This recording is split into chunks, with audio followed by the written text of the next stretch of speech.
Hi friends, welcome to my channel. இன்றைக்கி வந்து பாலக்கீரை வச்சு ஒரு கிரேவி பண்ணலாங்க. கீரை க்ளீன் பண்ணி வச்சுக்கிட்டேங்க. ஒரு கடாயில் எண்ணெய் ஊற்றி கடுகு வெங்காயம் போடணுங்க. நல்லா வெங்காயம் வணங்கி வந்ததுக்கப்புறம் 4 தக்காளி அரிஞ்சு வச்சு போட்டேங்க. நல்லா வணங்கட்டுங்க.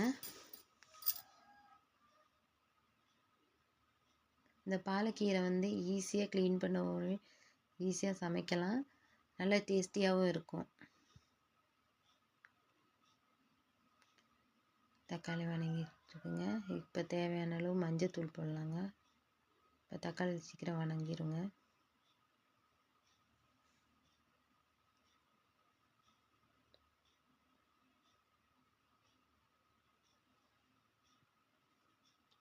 இப்போ தேவையான அளவு உப்பும் போடுறேங்க. உப்பும் மஞ்சத்தூளும் போட்டால் தக்காளி சீக்கிரம் வெந்துருங்க. இது நல்லா வணங்கி வந்துக்கிட்டு இருக்கு பாருங்க.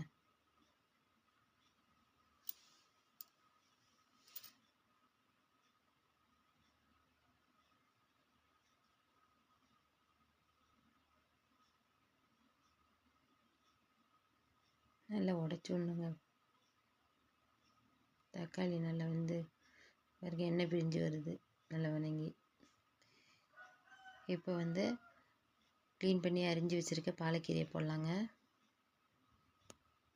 போடும்போது பாத்திரம் ஃபுல்லாக இருக்குங்க.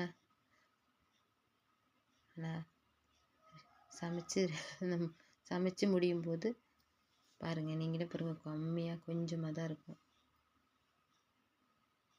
அது எல்லா கீரையுமே அப்படிதாங்க.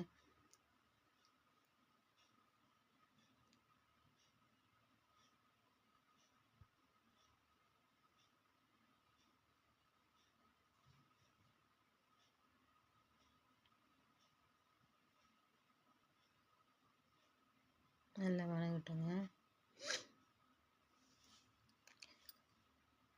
பாருங்க, நல்லா வணங்கிடுச்சு. இப்போ தேவையான அளவு மிளகாத்தூள், மல்லித்தூள், கரம் மசாலா, வீட்டு மிளகாத்தூள் எல்லாம் போட்டு இப்படி கிளறி விட்டு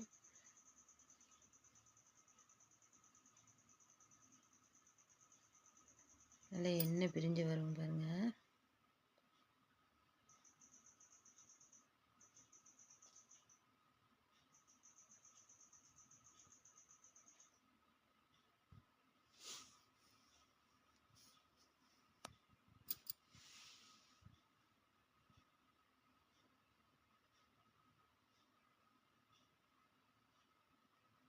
இங்கே எண்ணெய் பிரிஞ்சு வர ஆரம்பிச்சிச்சு. அவ்வளோதாங்க, ரெடி ஆயிடுச்சு. சுட சுட சாப்பாட்டில் வச்சு சாப்பிட்டா செம்மையாக இருக்குங்க. இந்த வீடியோ பிடிச்சிருந்தா லைக் பண்ணுங்கள், ஷேர் பண்ணுங்கள், சப்ஸ்கிரைப் பண்ணுங்கள். தேங்க்யூ.